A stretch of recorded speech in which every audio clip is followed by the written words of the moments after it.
Police व्यवस्था के बारे में बात करके मैं अपनी बात खत्म करता हूं। मेरे को वो लगता है कि पुलिस ऑफिसर होने के नाते पुलिस के बारे में बोलना बहुत जरूरी है मेरे लिए।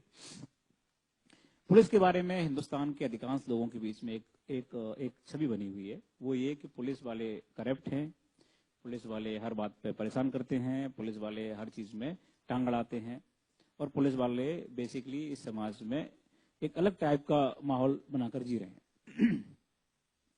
हमारे खिलाफ में मीडिया भी कभी कभी खड़ी होती है, हमारे खिलाफ में ह्यूमन राइट भी खड़ा होता है, हमारे खिलाफ में जुडिशरी भी खड़ी होती है, और कभी कभी जनता भी खड़ी होती है। तो कभी कभी मुझे लगता है कि हम आखिर किसके लिए काम कर रहे हैं पता ही नहीं चल रहा है हमको। कभी कभी हमको लगता है कि सच में हम कोई गलत काम तो नहीं कर रहे हैं, पर बाद में मेरे बहुत गहराई सोचने के बाद लगता है कुछ तो हस्ती है कि हम मिट नहीं रहे हैं, कुछ तो हस्ती है हमारे अंदर जो जिसकी जरूरत इस देश को, समाज को है। तो मैं आपको थोड़ा सा समझाता हूं कि हमारी जरूरत क्या है और हमारे ऊपर जो आरोप हैं वो कितने सही हैं और कितने गलत हैं। पहली बात तो ये है कि हम जिस समाज से आ रहे हैं वही समाज से आप आ रहे हैं, अलग से नहीं है। तो हमारे अंदर भी ऐसे लोग जरूर होंगे हैं जो कि पैसे और लालचों के पीछे पड़े हुए हैं, जिस कारण से हम बदनाम हो रहे हैं। वो ऐसा कोई भी समाज मुझे बताओ जहां पर ऐसे लोग नहीं है, कोई भी समाज, डॉक्टर, इंजीनियर, जुडिशरी या किसान या कोई बताइए आप। अरे हम जिन लोगों के लिए लड़ रहे हैं, जिन लोगों के लिए ईमानदारी की बात कर रहे हैं, जिसको हम सामान्य जनता बोलते हैं, वो सामान्य जनता का भी तो हाल देखो। मुझे अभी तक कोई दूध वाला नहीं मिला जो पानी नहीं मिलाता वो दूध में, सामान्य जनता है, बरोबर। ट्रेन में 10 साल के बच्चे को 5 साल का बच्चा बताकर टिकट न लेने की परंपरा हिंदुस्तान की पहली परंपरा है। बाथरूम में हम मग नहीं रख पाते अपने हिंदुस्तान में, किसके? ट्रेन के बाथरूम से। तो जिन लोगों के लिए हम लड़ रहे हैं, जिनको हम सामान्य व्यक्ति बना रहे हैं, वहां भी बहुत सारी बेईमानी की प्रॉब्लम्स हैं। उसी दिन से शुरू हो जाती हैं जब आप पैदा होते हैं। तो जिस दिन आप पैदा होते हैं उसी दिन वो नर्स बोलती है लड़का हुआ है, दो 500 रुपया। उसी दिन से शुरू हो जाता है। हमारे नसों में अंदर इंजेक्शन के रूप में जो जा रहा है वो बेईमानी की कितनी सारी चीजें जा रही हैं, इसकी कोई हद नहीं। मेरी माँ बोलती है मुझे कि तुम बेवकूफ हो, आईपीएस होकर भी घर नहीं बना पा रहे बड़ा वाला। हमारे बगल का थानेदार ने इतना बड़ा कोठी बनवा लिया। तो हमारा सिस्टम बेसिकली इस तरह का है। अब उस सिस्टम से लड़ने के लिए जब हम बाहर निकलते हैं तो उसमें पुलिस वाले भी ऐसे हैं जिनके पास सत्ता है, जिनके पास में ताकत है, और इस देश का और संसार का, तुलसीदास ने बोला है कि भय बिन होए न प्रीति, बिना डर के कोई प्रीति नहीं होती, कोई प्रेम नहीं होता। तो उसमें कुछ परसेंटेज लोग हैं जिसको हम बोल सकते हैं 4%, मैक्सिमम 5%, जो बेईमान है, जिनका कोई दूसरा विकल्प नहीं है। उन लोगों ने हमको बर्बाद कर दिया है, पुलिस का नाम खराब कर दिया है। 11 साल पहले जब मैंने पुलिस ज्वाइन की थी तो मेरे खानदान में कोई पुलिस में नहीं था, तब मैं भी ऐसा ही सोचता था कि पुलिस हरामखोर है।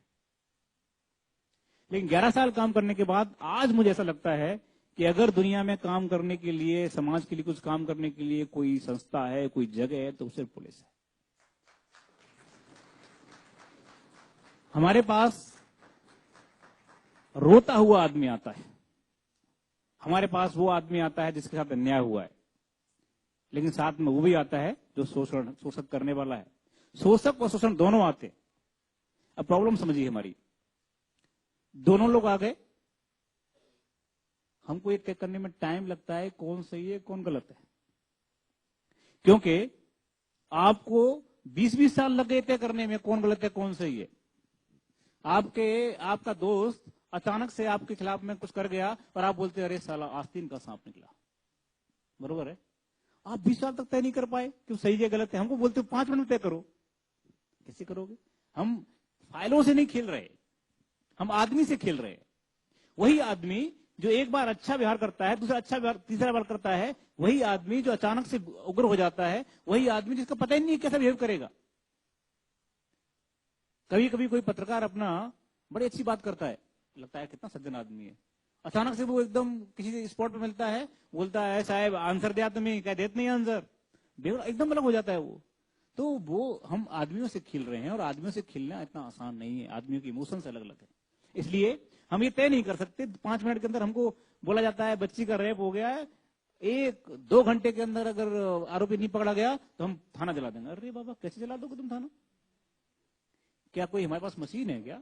2 ही आंखें हमारे पास, 2 ही हाथ हैं हमारे पास, हमको टाइम दीजिए आप। और एक्सीडेंट हो गया, हम गाड़ी चला देते हैं। समाज में जो पुलिस के ऊपर प्रेशर है, वो प्रेशर मैंने जिंदगी में कभी भी किसी भी जगह किसी पर नहीं देखा। इतना प्रेशर है काम करने का और रिजल्ट देने का। काम करना अलग बात है, रिजल्ट देना अलग है। एक आदमी 10 से 5 बजे तक ऑफिस में बैठता है और वो 10 से 5 बैठ करके फाइलें स्क्रूटनी करते हुए साइन करता है, वो गलती कैसे करेगा अगर वो ईमानदार है तो। लेकिन हम तो गलती करने के लिए ही पैदा हुए, हमारी गलती रोज होती है हमसे। हमने एक को बोला चलिए भाई आप यहां पे खड़ा मत कीजिए गाड़ी, आप आगे खड़ा कीजिए। बोलेगा तुम्हें कौन? हम बोलेंगे उसे कि मैं या ठिकाणी मध्ये शिपाई आहे, माझ्या बक्कल नंबर ऐसा ऐसा है आणि माझं नाम ऐसा ऐसा है, तुम्ही गाड़ी जरा प्लीज जरा आगे करा। कौन मानना रामजी बाप सांगा? कोई नहीं मानता। वो क्या बोले, अरे रुकना यार थोड़ी देर में हटा रहा हूं गाड़ी। इसलिए क्या बोलना पड़ता है, गाड़ी हटा। तो ये आवाज का अंतर है। अब बोलेंगे आप बोलेंगे साहब पुलिस को बोलने का तमीज नहीं है। पुलिस बोलती है, ऐसे बोलती है पुलिस, देखिए हम पढ़े लिखे हैं। अरे बाबा क्या करें हम, हमारा पाला ही रोज ऐसे लोगों से पड़ रहा है। हम पे एक और आरोप है कि आप थाने में आए हुए जो आदमी एप्लीकेशन दे रहा है उसी से क्वेश्चन पूछते हैं। बरोबर है ना? वो क्या करें, थाने में देने वाला रिपोर्ट में से 20 में से 2 केस ऐसे आते हैं जिसमें वही आरोपी मर्डर करने वाला निकलता है। हमारी जिंदगी का आधार क्या है, हमारी ट्रेनिंग का आधार क्या है? शक। अगर शक नहीं होगा, अगर शक से बात नहीं करेंगे हम, तो हम कुछ नहीं पकड़ पाएंगे। कैसे? कभी तुमने सोचा है कि वो फलाना वो बोलता है कि फलाने प्लेटफॉर्म पर 4 केजी आरडीएक्स सापड़ला। कैसे सापड़ला? वो कर्मचारी जा जाकर शक करता है, क्या है इसमें, बता ये इसमें क्या है, तू कह रहा है। हर आदमी पे शक करना है हमको। हमारी ट्रेनिंग शक की है, तो उसमें ऐसी बुरा मानने की बात क्या है?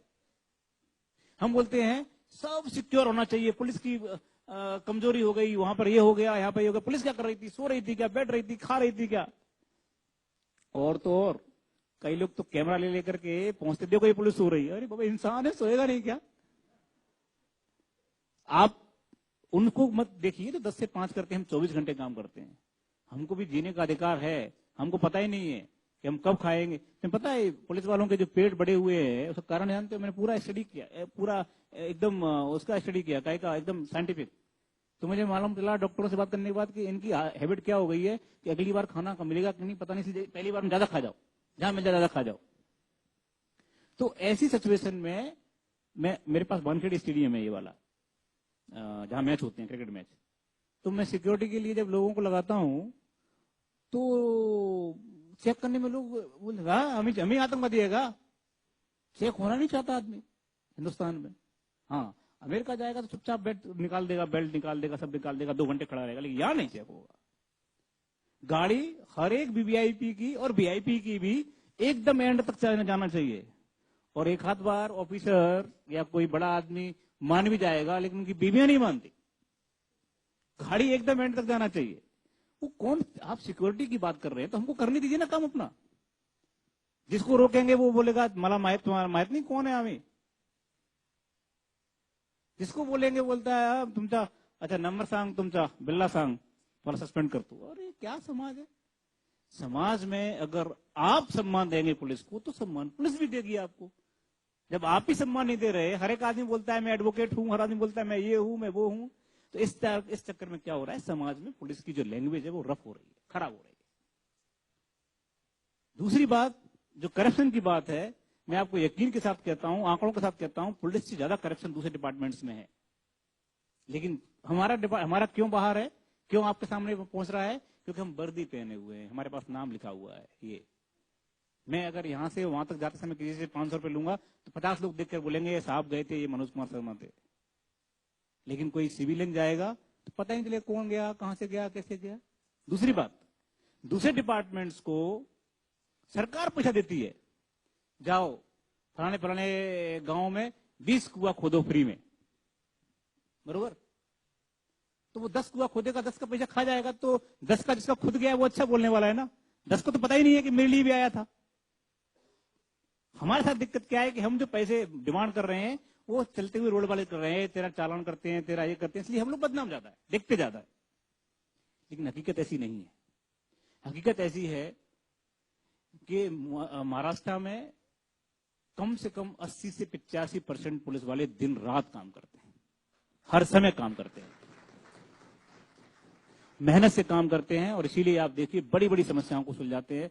हमारी समस्या ये है, मैं आज आपके सामने रखता हूं इस बात को, कि हमारी समस्या ये है कि जब तक मुद्दा बड़ा है तब तक तो मीडिया पूरा ध्यान देती है, जब मुद्दा छोटा हो गया तो मीडिया उसको ये नहीं दिखाती कि ये सॉल्व भी हो गया है। मैं बताता हूं आपको, छोटा उदाहरण देता हूं। अहमदनगर में एक बहुत बड़ा कांड हुआ, दलित कम्युनिटी के साथ में आंदोलन, कुछ बच्चों को मार दिया गया था 1-2 साल पहले, 1-1.5 साल पहले। क्या जगह का नाम था, मैं भूल गया, हाँ कुछ तभी था। अब उसमें बहुत रोज बहस चलती थी, रोज बहस, पुलिस पर पुलिस पर पुलिस पर, ऐसा लगता था कि अब क्या कर रहे हैं, आंदोलन ये सब। 2 महीने बाद ये तय हुआ कि घर वालों ने मारा है, बरोबर है ना। अभी कुछ दिन पुरानी बहुत महाराष्ट्र में बहुत चला था रोज आंदोलन। उसके बाद मीडिया चुप हो गई, बोली नहीं, एक सेंटेंस नहीं बोली। क्या करें हम, अरे बाबा कुछ तो बोलो, 2 महीने तक हमारी जान खाई है, एक दिन तो बोलो कम से कम। तो द प्रॉब्लम क्या है कि हमारा समाज नकारात्मक चीजों को लेने के लिए तैयार है, टीआरपी नहीं बढ़ती, कुछ दिक्कतें हैं, और इसीलिए जो अभी हमारा देश जिस जगह खड़ा हुआ है वहां से अब देखो आगे बढ़ने का एकदम टेक ऑफ की पोजीशन में है। अब देखिए मीडिया सकारात्मक चीजों की तरफ जा रही है, अब जाना शुरू कर दिया लोगों ने। अब मेरे पास लोग आते हैं, सर कुछ पॉजिटिव स्टोरी दीजिए। इसका मतलब यह है कि हम धीरे धीरे बढ़ रहे हैं। जो संक्रमण काल था देश के निर्माण का, उस संक्रमण काल से थोड़े हम अब पॉजिटिव दिशा में जा रहे हैं, और मुझे ऐसा लगता है जो पॉजिटिव दिशा है उसमें पुलिस की जो भूमिका है वो भी डिफाइन हो रही है। हम भी न्यायालय के, मानवाधिकार के, इन सारे चीजों के बीच में अपने आप को ठीक करने की कोशिश कर रहे हैं। जो हमसे गलतियां हुई हैं, जो हमने अपने अधिकारों का दुरुपयोग किया है, उनको ठीक करने की कोशिश कर रहे हैं। और मुझे ऐसा लगता है कि आगे आने वाले समय में महाराष्ट्र पुलिस इस देश की सबसे बेहतरीन पुलिस के रूप में सामने उभर कर आने वाली है।